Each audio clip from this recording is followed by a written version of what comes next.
दुनिया के तमाम देश उस इलाके में जाने से डर रहे हैं। उस इलाके में, वो इलाका जिसको स्ट्रेट ऑफ हॉर्मुज कहते हैं, जिसको ईरान ने कहा है कि ये बंद है। देश के प्रधानमंत्री और देश के विदेश मंत्री का एक कॉल और उसके बाद सब कुछ बदल जाता है।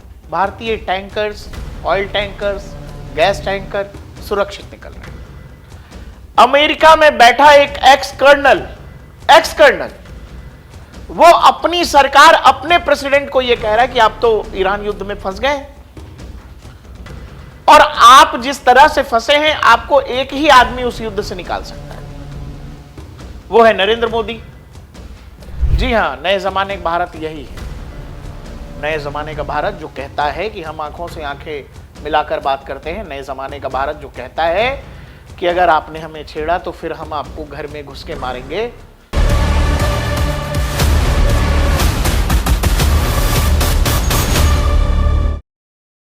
दर्शकों, स्ट्रेट ऑफ हॉर्मुज बंद है, लेकिन उस स्ट्रेट ऑफ हॉर्मुज के बंद होने के बाद भी भारतीय tankers, oil tankers, gas tanker सुरक्षित निकल रहे हैं। इंडियन नेवी की इस पूरे मामले में एंट्री हो गई है। भारत के नेवी के जहाज, वॉरशिप्स ओमान की खाड़ी तक जाकर के हमारे वेसल्स को एस्कॉर्ट कर रहे हैं। ये पूरा मामला कितना क्रेजी है, आप ऐसे समझिए कि दुनिया के तमाम देश उस इलाके में जाने से डर रहे हैं।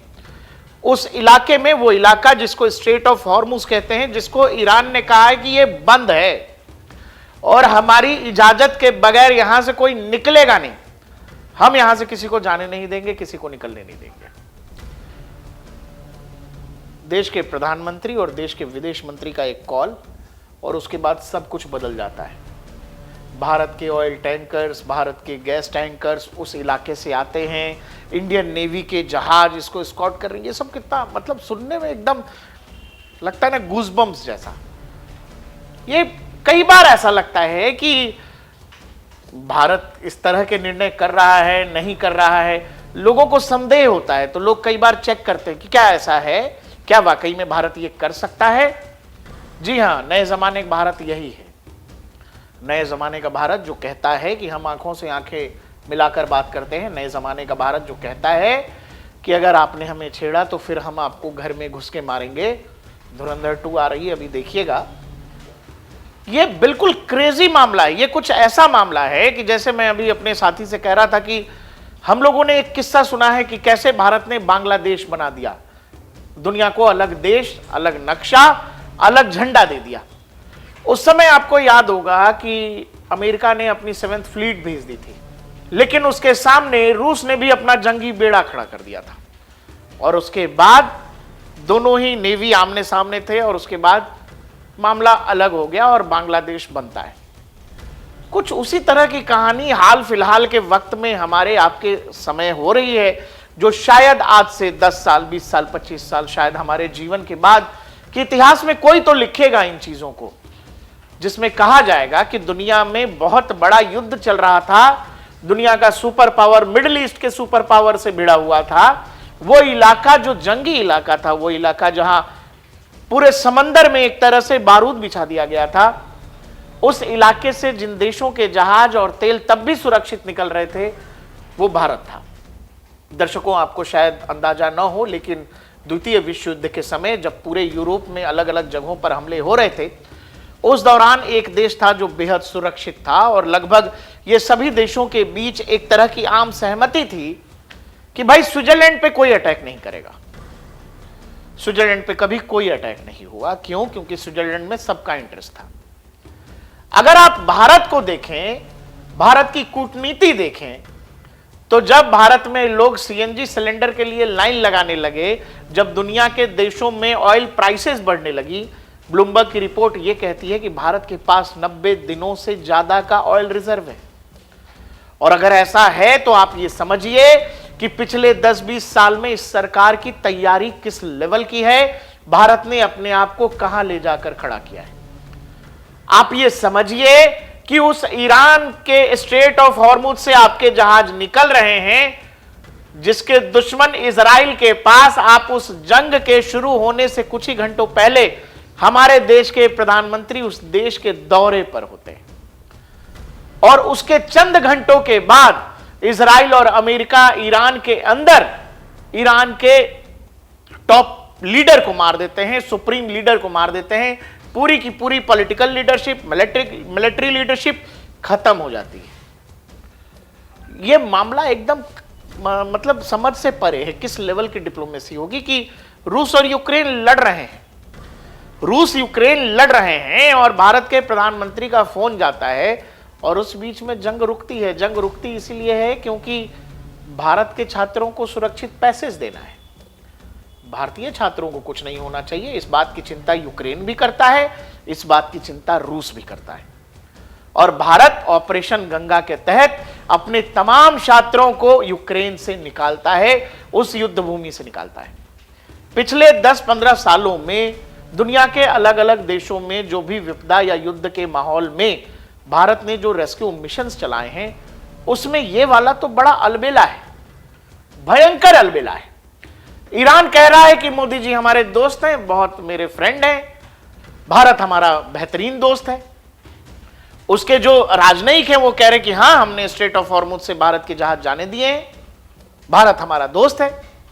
बेंजामिन नेतन्याहू कह रहे हैं कि my dear friend Narendra Modi, हम रूस से ऑयल खरीदते हैं और अमेरिका में ऑयल में इन्वेस्ट करते हैं, हम इजराइल से बेस्ट टेक्नोलॉजी लेते हैं और चाबहार में पोर्ट भी बनाते हैं ईरान के अंदर। ये जब आप भारत की डिप्लोमेसी देखोगे हाल फिलहाल पिछले 10, 15, 20 सालों में, तो इस तरह की टॉप डिप्लोमेसी का अंदाजा किसी को है ही नहीं।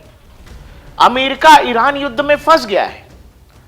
ईरान के उस इलाके में ओमान की खाड़ी से लेकर रेड सागर तक, लाल सागर तक अमेरिकी वेसल्स, वॉरशिप्स पर हमले हो रहे हैं और भी कई देशों के वॉरशिप जो हैं वो जद में हैं, या यूं कह लें उनके जहाज हमले की जद में हैं, जहां सीधा ईरान चेतावनी दे रहा है कि अगर हमसे पूछे बगैर निकलोगे तो ठोक देंगे।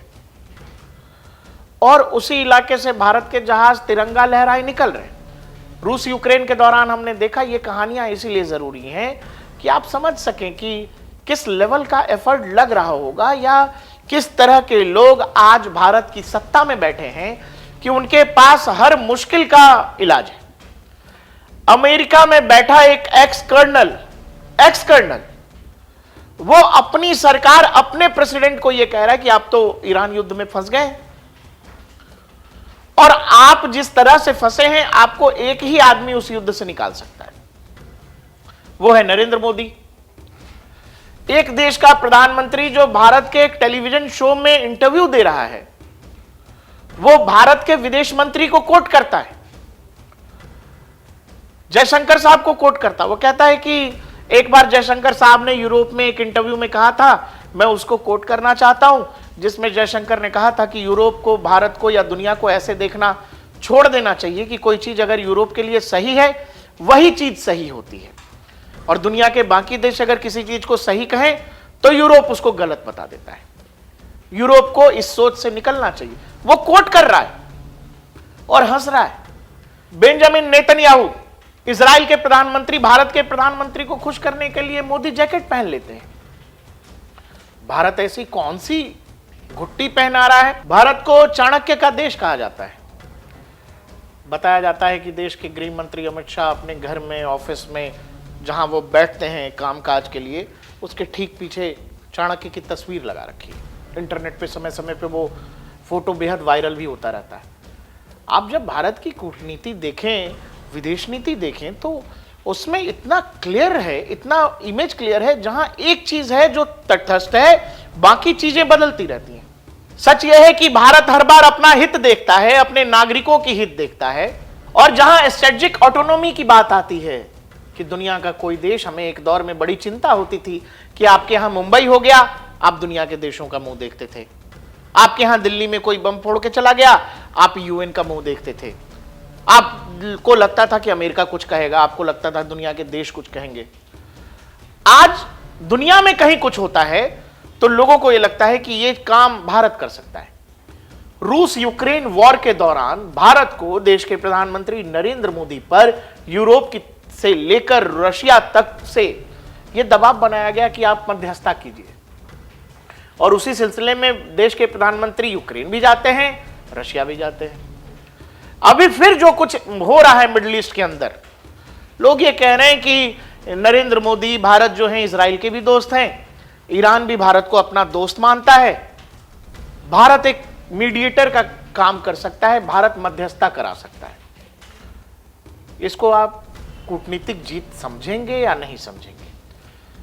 आप रूस के भी दोस्त हैं, आप अमेरिका के भी दोस्त हैं, आप इजराइल के भी दोस्त हैं, आप ईरान के भी दोस्त हैं, आप यूरोप के तमाम देशों के भी दोस्त हैं, और सब चाहते हैं कि भारत एक बड़ा प्लेयर बने। भारत एक बने क्या? वो कहते हैं कि भारत एक बड़ा प्लेयर है, लेकिन इस देश में बैठे बहुत सारे कलाकारों को लगता है कि भारत की विदेश नीति में खोट है, भारत की विदेश नीति जम के काम कर नहीं रही है। जबकि सच ये है दोस्त कि प्रधानमंत्री तो बाद जयशंकर साहब के फोन से दुनिया के कई सारे देश हिल जाते हैं। अब भारत की ये कूटनीतिक जीत जो है वो किस वजह से है? भारत इतना शक्तिशाली हमेशा से था, भारत इतना ताकतवर हमेशा से था, हमें आपको अपनी ताकत का इल्म ही नहीं था। आपके तिरंगे की ताकत इतनी है कि वॉर जोन से आपके लोग, आपके जहाज, आपसे जुड़ी हर वो चीज जिस पर तिरंगा लग गया वो सुरक्षा की गारंटी हो जाता है। रूस यूक्रेन वॉर के दौरान पाकिस्तान और बांग्लादेश के बहुत सारे छात्र हाथ में तिरंगा लेकर के घूम रहे थे। उन्होंने खुले इंटरव्यूज में कहा है कि चूंकि भारत के तिरंगे को देखकर हमला रुक रहा था तो हम हाथ में तिरंगा लेकर के चल रहे थे। आज के दौर में जो हम हमारे सामने देख रहे हैं ये दुनिया का ऐसा युद्ध जिस इलाके से दुनिया की जरूरत का 20% से ज्यादा ऊर्जा जरूरत जो है उसी इलाके से जाती है, और वो इलाका वॉर जोन में तब्दील है। सब आने जाने से डरते हैं, लेकिन भारत के जहाज शिवालिक हो, नंदागिरी हो, और एक और जहाज वहां से निकला है और इसको एस्कॉर्ट कर रही है इंडियन नेवी। इंडियन नेवी का मूड वैसे ही खराब है ऑपरेशन सिंदूर के बाद से। इंडियन नेवी का मूड ऑपरेशन सिंदूर के बाद से बहुत खराब है, क्योंकि अभी तक को नेवी को बैटिंग करने का मौका मिला नहीं। एयर स्ट्राइक हो गया, सर्जिकल स्ट्राइक हो गया, ऑपरेशन सिंदूर हो गया, नेवी को बैटिंग करने का मौका मिला नहीं। और इंडियन नेवी जब एग्रेसिव पोस्चरिंग के साथ ओमान की खाड़ी तक जा रही है तो आप ये समझ लीजिए वो सीधी चेतावनी है कि ठीक है भाई, किन्हीं को लगता है कि वो दो हाथ कर सकते हैं, वो भारत के हितों को चोट पहुंचा सकते हैं, तो हिंद महासागर से दूर भी भारत वो कर दिखाने की ताकत रखता है जिसकी उम्मीद शायद आपको नहीं है। अगर इंडियन ओशन से निकल करके इंडियन नेवी ओमान की खाड़ी तक जा रही है तो आप इसका मैसेज समझ रहे हैं कि नहीं समझ रहे, मुझे बहुत अंदाजा है नहीं। जिन लोगों को भी कूटनीति, विदेश नीति इसका संदेह हो, तो मैं ये तय कह रहा हूं कि हम आप आने वाली अपनी जनरेशन्स को ये कहानी बतलाने वाले हैं कि देश में एक ऐसी सरकार थी कि जब एनर्जी सिक्योरिटी पर एक तरह का सवाल उठा, उस इलाके में युद्ध था, हमने हमारी इंडियन नेवी को डिप्लॉय कर दिया। ये कितना बड़ा मैसेज है दुनिया के लेवल पर, और कूटनीति के लिहाज से आप इसका अंदाजा नहीं लगा सकते। और भारत की सरकार किस लेवल पर जाके ये चीजें तय कर रही है कि भारत अपनी ऊर्जा जरूरतों से समझौता नहीं करेगा। दो देश युद्ध में है, इसीलिए भारत परेशान हो जाए, भारत इसकी रजामंदी नहीं देगा। भारत वो सब कुछ करेगा जो भारत के लिए जरूरी है, भारत के लिए नागरिकों के लिए जरूरी है। अब उसके लिए चाहे नेवी डिप्लॉय करनी पड़ेगी तो नेवी डिप्लॉय होगी, एयरफोर्स डिप्लॉय करनी होगी तो एयरफोर्स भी डिप्लॉय होगी। तमन्ना यह है कि भारत के आम नागरिकों को परेशानी नहीं होनी चाहिए। दर्शकों, हमने आपने इतिहास में कूटनीति के बहुत सारे किस्से सुने हैं, लेकिन पिछले 10, 12, 15 सालों में जो चीजें हमारे सामने हो रही हैं, हमने सुना था पाकिस्तान कहता था न्यूक्लियर बॉम्ब है, न्यूक्लियर बॉम्ब है, न्यूक्लियर बॉम्ब है, हमने उनके न्यूक्लियर आर्सेनल को ही ठोक दिया। भारत लगातार न्यू नॉर्मल तय कर रहा है, भारत अपने लिए लक्ष्मण रेखा खींच रहा है, भारत किसी दूसरे की लकीर छोटी नहीं कर रहा, भारत अपनी लकीर बड़ी कर रहा है। आपको हमारा ये वीडियो कैसा लगा? आज के दौर की कूटनीति के बारे में आपको क्या कहना? और ये जो देख रहे हैं हम आप कि सबके लिए बंद है, आपके लिए खुला हुआ है, ये जो इंतजाम है कि आप ईरान के भी दोस्त हैं, आप इजराइल के भी दोस्त हैं, इस पूरे विषय पर आपको क्या लगता है, हमें कमेंट सेक्शन में जरूर बताइएगा। देखते रहिए DNP इंडिया, हर खबर भरोसे के साथ।